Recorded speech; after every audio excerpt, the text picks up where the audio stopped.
Good day to everyone who's watching the video. So what we are going to discuss here about is monitoring social distancing using unmanned aerial vehicle or UAV.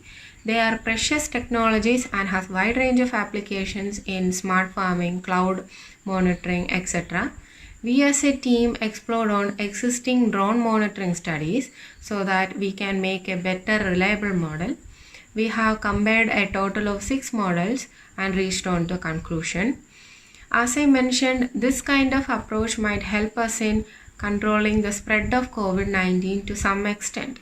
This is a very difficult task because the chances of disease spreading are very high, and with the help of research, technology and science, we believe that we can tackle a solution for it.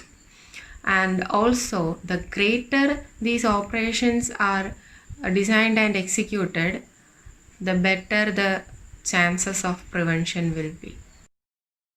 The two major processes involved in monitoring social distancing are pedestrian detection and distance calculation. We get the video input from surveillance system and then converts the video input into image sequences. The model runs the detection on these images and then calculates the distance. After knowing which people are breaking the social distancing, we mark them with a red bounding box.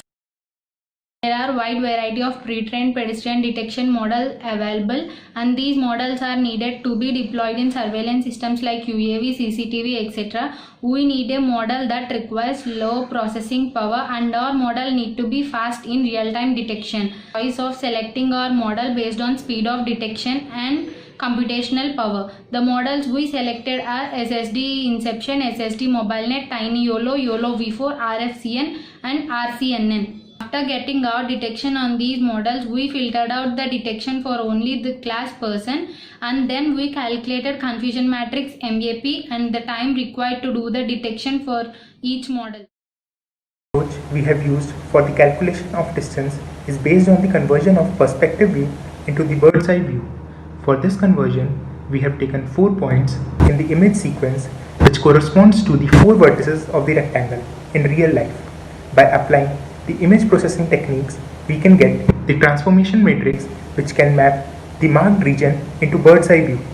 By passing the lower mid coordinates of the bounding boxes through this transformation matrix, we can get their mappings in the bird's eye view, and the distances between the detected persons can be obtained in image pixels.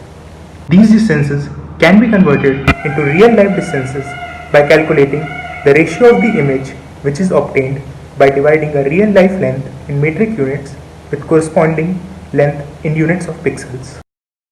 As stated before, we selected 6 models for pedestrian detections, namely SSD MobileNet, SSD Inception, Faster RCNN, RFCN, Tiny YOLO and YOLO V4. From our results, we actually found out that YOLO V4 and RFCN had a higher accuracy but took a longer time for detections, while Tiny YOLO and SSD MobileNet were fast, however were low in accuracy.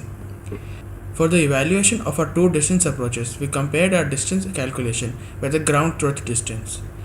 This graph shows the error in calculating the distance from both the approaches. The mean error for the Euclidean distance approach is 2.84 meters, and for the bird's eye view approach is 1.05 meters. As it was evident from the graph, the bird's eye view is a more accurate way of calculating the distance. Hence, in the conclusion, we would like to say that so far no ideal tool for monitoring social distancing has been implemented, and this project is a small step to reach that goal. With advanced pedestrian detection models and using advanced algorithm for distance estimation, we were able to make an accurate social distancing monitoring system that can be deployed on surveillance systems like UAV and CCTVs.